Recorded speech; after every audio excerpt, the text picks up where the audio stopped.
আসসালামু আলাইকুম। জীবন তৈরি ছোট্ট একটা ব্লগসে আবারও আপনাদেরকে আমন্ত্রণ।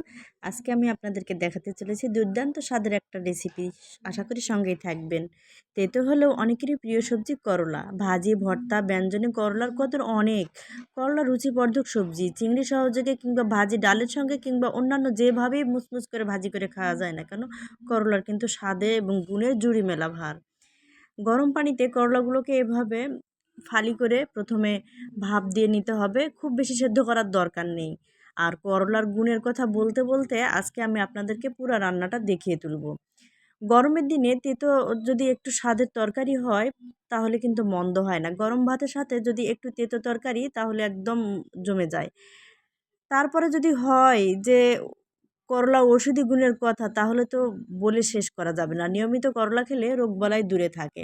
এই যে দেখুন যে আমি গরম পানি থেকে তুলে করলাটা ভাপ দেওয়া পানিটা ঝরিয়ে নিয়ে এখন আমি অল্প তেল দিয়ে করলাটাকে হালকা আঁচে একটু করে ভেজে নিব। ঠিক আপনারা ভিডিওটিতে যেমনটি দেখতে পাচ্ছেন। তো চলুন রান্না করতে করতে কিন্তু গুণাবলীর কথাগুলোও শুনে নিই। করলা কিন্তু আমাদের শরীরে অনেক ধরনের উপকার করে থাকে। উচ্চ রক্তচাপ এবং চর্বি কমায়।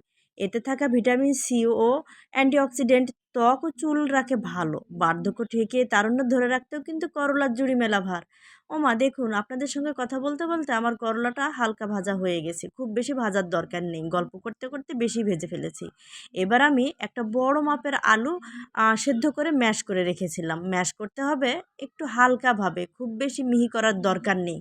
আর এই আলুটা যখন হালকা হলুদ দিয়ে যখন তেলের মধ্যে দিয়ে একটু ভাজা ভাজা করবেন তখন দেখবেন যে এক্সট্রা একটা স্মেল এসেছে। এই স্মেলে কিন্তু খাবারের স্বাদ এবং গুণাবলী দুটাই বেড়ে যায়। তো দেখুন এবার আমি আলুটাকে হালকা আঁচে ভেজে নিয়ে তুলে তারপরে কুচি করে রাখা পেঁয়াজ আর কাঁচামরিচের ফালি দিয়ে ঠিক নেড়েচেড়ে ভেজে নিচ্ছি। আপনারা চাইলে ঝালের পরিমাণটা একটু বাড়িয়েও দিতে পারেন। আসলে ঝালের বিষয়টা আপনার পছন্দের উপর নির্ভর করে, আপনি কেমন ঝাল খান। আমি একটু কম ঝাল খাই তো তাই কমই দিয়ে দিয়েছি। এরপরে আমি হলুদ গুঁড়া, লবণ, তারপরে রসুন বাটা আর হচ্ছে আদা বাটা সহ মরিচের গুঁড়াও কিন্তু অল্প মাপে দিয়ে নিয়েছি। অনেকেই বলবেন যে আদা রসুন বাটা দেওয়ার কী দরকার? আমি বলেছি কিন্তু শুরুতেই যে আপনাদেরকে একটা দুর্দান্ত রেসিপি দেখাতে চলেছি। শেষ পর্যন্ত দেখবেন কি হয়।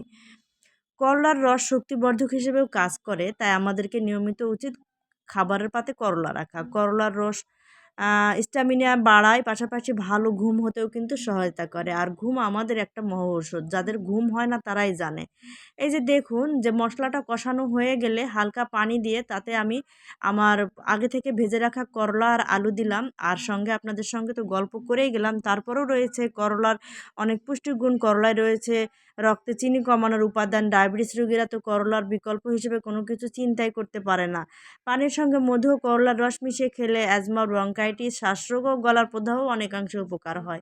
ব্যাস হয়ে গেল আমার করলার রান্না। আর এটা নিরামিষ করলা, চিংড়ি দিয়েই যে শুধু করলা জমে যায় তা কিন্তু না। আজকের রান্নাটা দেখার পরে আপনারা করলা খাওয়ার জন্যে একেবারে ফ্যান হয়ে যাবেন, যাকে বলে যে নিরামিষভাবে করলা যে এত টেস্টি হয়, তাও আবার তেতা স্বাদ ছাড়া, চিন্তার বাহিরে। এই রান্নাটা যদি আপনাদের ভালো লেগে থাকে অবশ্যই আমার কে সাপোর্ট করে আমার পাশে থাকবেন। আর নোটিফিকেশন পাওয়া মাত্রই আমার